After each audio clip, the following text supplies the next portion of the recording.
We are a declining empire.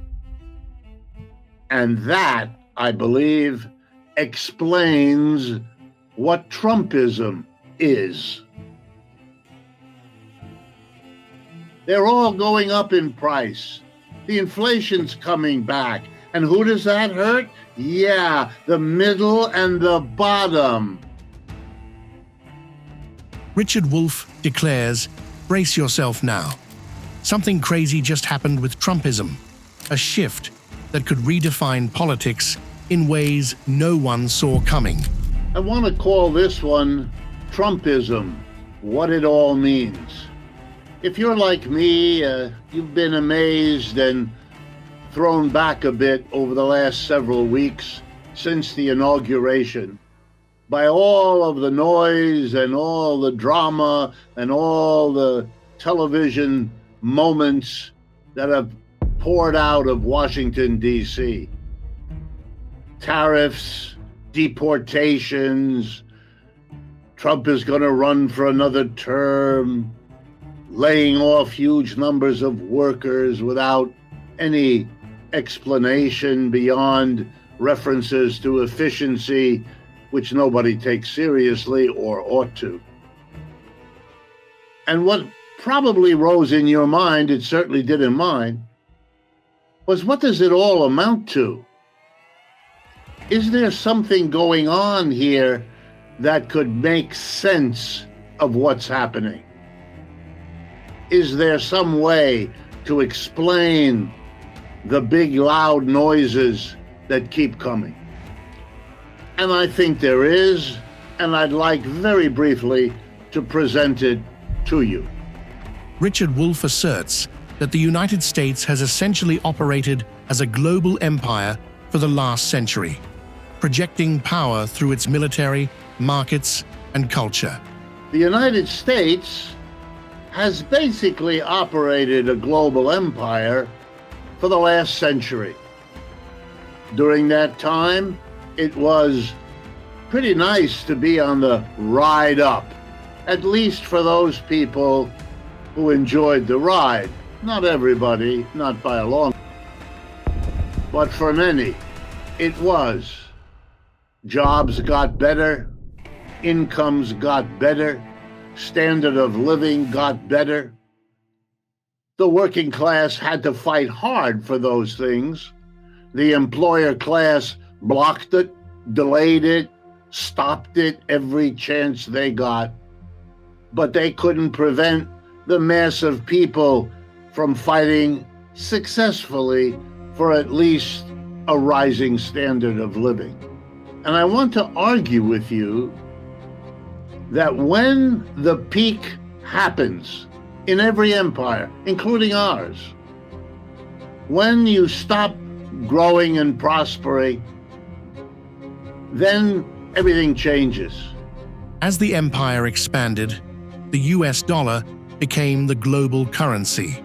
But now it faces daily challenges, with rivals pushing to break its dominance. As our empire grew, we put military bases, 700 of them around the world. Nobody else could do that, typical of an empire. Our currency, the US dollar, became the global currency, typical of an empire. Our ways of dressing, our ways of doing politics became models copied by many others around the world, typical of an empire. But now the dollar is being challenged more every day. The military prowess of the United States is less and less.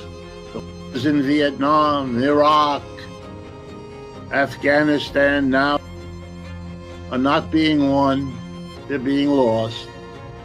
We are a declining empire. And that, I believe, explains what Trumpism is. In every empire that has gone down, something happened which I believe is happening now, and which explains Trumpism. What happens in every declining empire is that the people at the top The richest, the most powerful, are in the best positions to hold on to their wealth. All that they accumulated during the rise of the empire, they are in the best position to hold on to.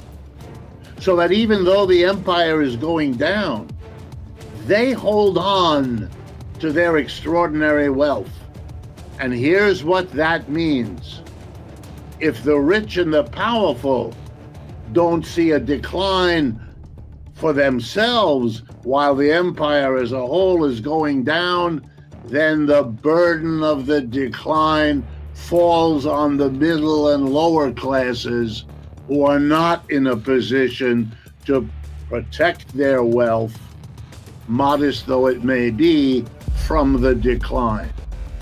Richard asserts that Trump is famous for lowering taxes on corporations and the wealthy, policies that fueled profits at the top while widening the economic divide. Now, how does that explain Trumpism? Here we go.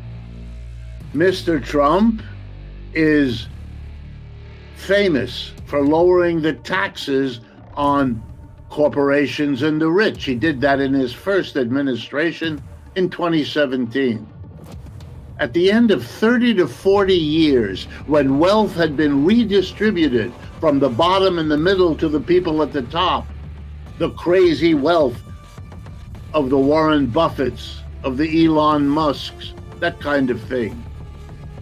The richest people didn't need a tax cut. They had been doing better and better and better beyond everyone else. But Mr. Trump gave them a tax cut. It was the most important single piece of legislation he got through.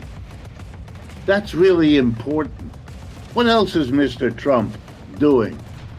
He's firing large numbers of federal workers. There's no reason to do that. The efficiency argument is nonsense.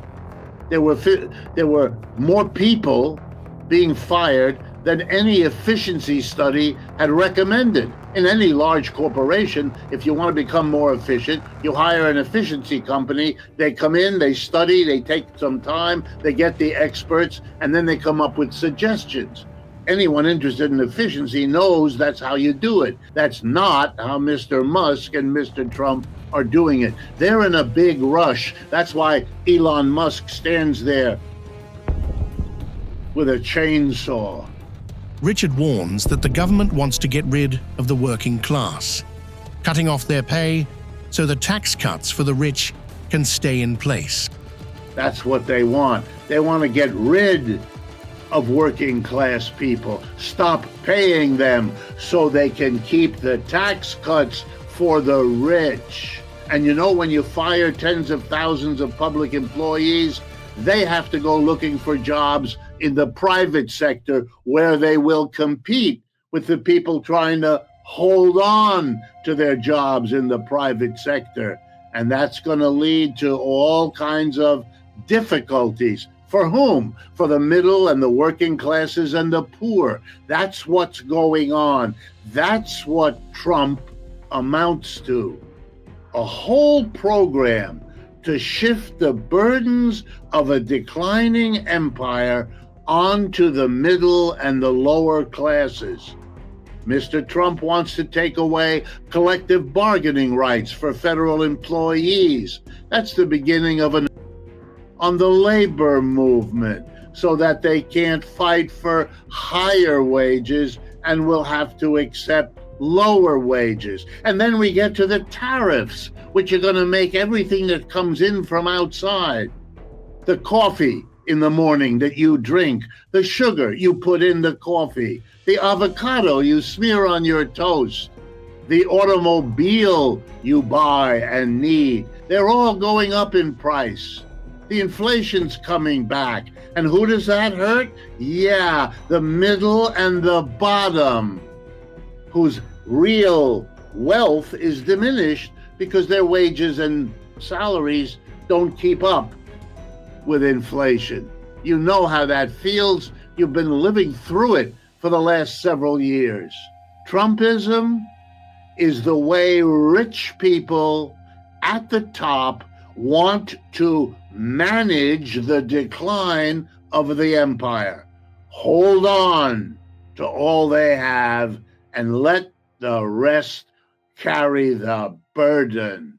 Your career ladder has just been yanked out from under you. So you're desperate. You're worried. You will offer yourself one way or another for less money than the person who's in that private sector job now. We cannot accept these injustices, and neither should you. Richard Wolff asserts that we are now at a level of debt and going into deeper trouble because of what Donald Trump did to our country. We are now at a level of debt this country has never seen. It's becoming a scary problem because if the rest of the world no longer lends to the United States government to cover its deficits, what are we going to do? Let's remember that for many, many people, you get paid less if you work for the government than if you go in the private sector. And the compensation for that was job security. Richard Wolff said that what Donald Trump and Elon Musk are doing is they've taken that security away from the labor.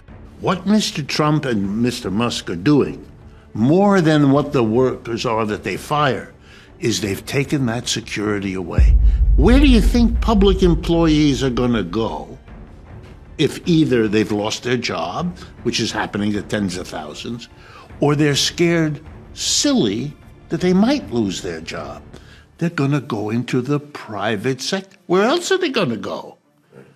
Which means they're going to drive down wages and working conditions in the private sector, because the worker who comes from the private sector, laid off after 5-10 years, that means not only your job is gone, your income is gone, but your career ladder has just been yanked out from under you. So you're desperate. You're worried. You will offer yourself one way or another for less money than the person who's in that private sector job now. What Donald Trump did to us now used to be called trickle-down economics, where our hope at the top and get the tax cut from them. It used to be called trickle-down economics. You help the folks at the top, you boost the profits, you give them a tax cut, and it'll trickle down to a good job for me and all that. I'm going to be more nice now than I ought to be. There was a grain of truth to that, but it isn't anymore. And that's perhaps the most important thing that I can tell you. And I'll say it as bluntly as I know how. The American empire is over. We're done. We peaked about 12, 15 years ago, and we are on a down. And it's very hard for the American people, which I understand. I am one. It's hard to get your head around that. We've had a century of on the way up, which is a lot more fun than on the way down. But it does happen to every empire. We're only the latest. Look at the British, how far they've fallen. We're in that process. So the problem with the trickle down is, there might be more jobs, but they're going to be created in China. They're going to be created in Brazil. They're going to be created in India. They're not created here. Richard Wolff said that this tax cut is based on desperation, and the economy is on the greatest debt level. This is a cut based on desperation. This is an economy that is indeed, we have the greatest level of corporate debt this country has ever seen, off the chart. The greatest level of personal debt, and we have the greatest level of government debt. Our government debt is now trillions of dollars greater than our annual output. That was not the case in the 20th century. It is the case now. What you're seeing is desperation politics. The whole Trump phenomena ought to say to you, wait a minute, these jerky moves that are out of whack, right? In recent days, we have seen the decision of the Trump administration to kiss the goodbye. We're not doing that no more because we can't afford it. We can't keep funding, which, by the way, the West is losing, as anybody who pays attention knows. All of these things are signs of what? Of a country that is in trouble and is turning on its friends because it can to save itself. We're going to take over, we're going to get your energy for nothing. We're going to, make you build the wall, you in Mexico. Look what The genius, in a way, of Mr. Trump is that without understanding it, because clearly he doesn't, he feels in his own way, the way lots of people do, that there's something that necessitates going way beyond what has been done because our need as a society is beginning to show up. Look, let me give you a simple example. The best electric vehicles in the world right now, but by uniform global agreement, are produced by something called the BYD Corporation, which probably most folks have never heard of, which is Chinese. BYD, the initials, BYD. They make the best quality, cheapest electric car and truck. All right. You don't see them anywhere in the United States. Why not? Because Mr. Trump put a 27% tariff on them, and Mr. Biden raised it to 100%. So let me give you an example. If you wanted to buy a $30,000 BYD electric vehicle, which you could do, that's what they charge. That's why it's so good. You would have to pay $30,000 to get the Chinese to ship it here. Then you'd have to give another $30,000, 100%, tariff to Uncle Sam, or in this case, Uncle Don, in the way of a tariff. So it would cost you $60,000, which you're not going to do because you can get a less good Tesla or GM or Ford or anybody else at $40,000 to $50,000, which is less than you'd have to pay. Richard Wolff claims that what we are facing now is a new political party, which is roughly like our demonic party. I call this one a new political party. And so let me start right in by announcing, if you have not already heard about it, that two of my favorite politicians have decided to form a new political party in the United Kingdom, in Britain. One of them is Jeremy Corbyn, who really is, for England, a pretty close equivalent to Bernie Sanders in the United States. A longtime activist in the Labour Party there, which is roughly like our Democratic Party in the United States.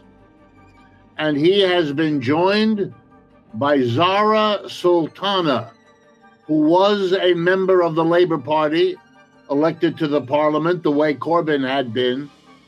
So these are two Labour Party activists and leaders breaking away from the Labour Party, which has been what they have done politically most of their lives, because they need, as they have made crystal clear, that we need, quote, a new kind of political party, one that belongs to you.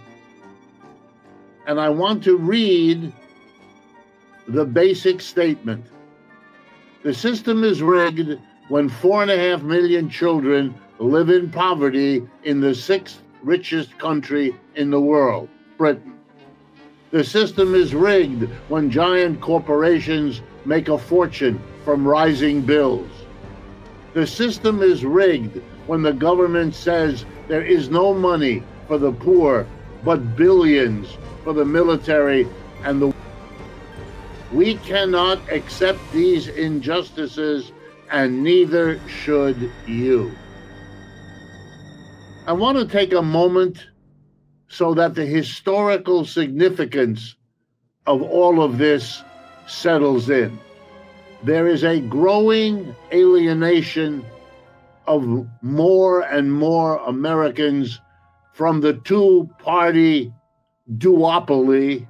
That's a monopoly when it's two instead of one, that has been running, or maybe better, ruining the country. Watching them joust over the hideous ugliness of the Epstein affair only deepens the awareness of the corruption of many dimensions that has settled in on both these parties. And I don't mean corruption, although that's part of it. I mean the corruption of dealing with these issues in place of the urgent needs of our time. Inside this economic system are the mechanisms, the relationships which prevent liberty, equality, fraternity, and democracy. Liberty, not in a meaningful sense. Fraternity, don't even imagine it. Richard Wolff warns that something serious is about to hit America, pointing to capitalism itself as the engine of the coming crisis. Well, modern capitalism, and let's hold for a moment what the definition is. Modern capitalism in the West comes out of the disintegration of a previous system called feudalism. And whatever we know, more or less, feudalism was a situation which had lords and serfs. The bottom of the society, the mass of people, were serfs on the land. They were serfs because their parents were serfs. They were on the land that their parents had farmed, and they were all part of a community run by someone above them called a lord. One of the reasons we have the word Lord in the Christian religion is it comes out of that period of time. The way to help people understand the Lord in the sky was to project from the Lord that ran the show in your little geographic area. By the end of the 17th century, this system that had long structured Europe finally disintegrated, collapsing under the weight of its own contradictions. Well, by the end of the 17th century, this system, which had existed in Europe, particularly for 1,000 years, disintegrated, fell apart. And the question was, what would come next? And there were groups of people who were very passionate about what ought to come next. These are the people who became famous in the French Revolution, which was a kind of culmination of the end of feudalism and the beginning of something different. And that something different was a situation where nobody would be stuck in the land on which they were born, stuck in doing what their parents did. It was a change that was celebrated by the people then as freedom. As important as the word freedom was to get rid of the old systems where people could be property of other people.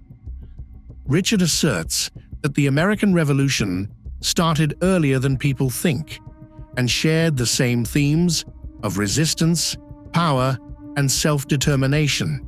So the end of feudalism, like the end of, was celebrated as a step for human freedom. Indeed, the champions, both in Western Europe and in the United States, because remember, the French Revolution is 1789. The American Revolution was actually a few years earlier and had many of the same themes in it. Well, the great slogan of the French Revolution was liberty, equality, and fraternity. These are very powerful words, and they were great motivators. Feudalism couldn't survive because it was the opposite of liberty. You weren't free to move. Equality, people would have laughed at that. The Lord lived in the mansion. If you've ever gone to Europe as a tourist, you visit the great chateaus, the great Schlosses in German, the great homes and mansions where the rich lords lived. The mass of people were in no way equal. They didn't have equal income. They didn't have equal standard of living. They didn't have equal political rights. They didn't have equal education. None of it. And so the whole idea was that a new system would be brought in to give people liberty, equality, fraternity, and what the Americans added, democracy. The people should rule, not the lords. Richard asserts that in a true democracy, it's the people who should rule, not the lords, and that rule must be shared equally by all. The people should rule, and they should rule equally. Not great Asia, not some people more equal than what a fantastic idea. And it was the idea that Thomas Jefferson thought was magnificent, and so he kept it. And so did Sam Adams, and so did many of the others who made the American Revolution. And so did Robespierre and Danton and Marat, the great leaders of the French Revolution. Well, why am I telling you this? Because they did usher in a new system. No more lords, no more serfs, no more masters, no more. The new system organized people to produce goods and services, which they always had. But this time, the relationship between them was that of the employer and the employee. Some people would be selling their ability to work, and other people would be buying it. And that was a very different relationship from the serf and the master, or the serf and the lord. And they brought that system in, the new system. You would be free to go wherever you wanted. You could work for any employer who would hire you. And you would be part of this new economic system. They didn't call it capitalism. They didn't know what to call it. So some of them called it freedom. Some of it thought it's the people will finally be in charge. Democracy. Okay, it came at the end of the 18th century. By the middle of the 19th century, 50 years, 75 years later, it was the new system established in Europe. And at that time, Karl Marx reached his adulthood. And so he was living in this new system. He loved the slogans of the French and American revolutions. They were his passion too. Liberty, equality, fraternity, democracy. He was part of the generation that welcomed all of that. They were the generation that included Beethoven and the music he wrote to celebrate all that. The new novelists who talked about what it meant in daily life for people to go through the transition. But here comes Marx's absolutely crucial contribution. He looked around him. He was born in Western Germany, right near the French and German border. So it was already well along the way of capitalism, had overthrown feudalism. Richard claims that we still haven't achieved liberty, equality, fraternity, or true democracy, because while these ideals are praised in speeches and written into constitutions, he looked around and he said to himself and to those close to him, we got capitalism, it's a new system. This employer-employee system, it's not feudalism, it's not. But did we achieve liberty, equality, fraternity, democracy? And his answer was a very honest no. No, we haven't. And by the way, he goes to London around the time of Charles Dickens. For those of you who've ever read a Dickens novel, Mr. Dickens was showing us how the following is true. Equality, we don't have. Liberty, not in a meaningful sense. Fraternity, don't even imagine it. We got capitalism, this new system, and Marx was one of the early ones to use that kind of language. We got it, but what was promised to come along with it, we didn't get. And so the question becomes, for Marx, why not? Why didn't we get it? Is it some special circumstance? Is it a bad leader? Is it any one of the details of life in Western Europe in the middle of the 19th century when Marx is doing his work? And Marx reached an answer to that question. And the answer was no, it's not about this or that detail. Inside this economic system are the mechanisms, the relationships which prevent liberty, equality, fraternity, and democracy.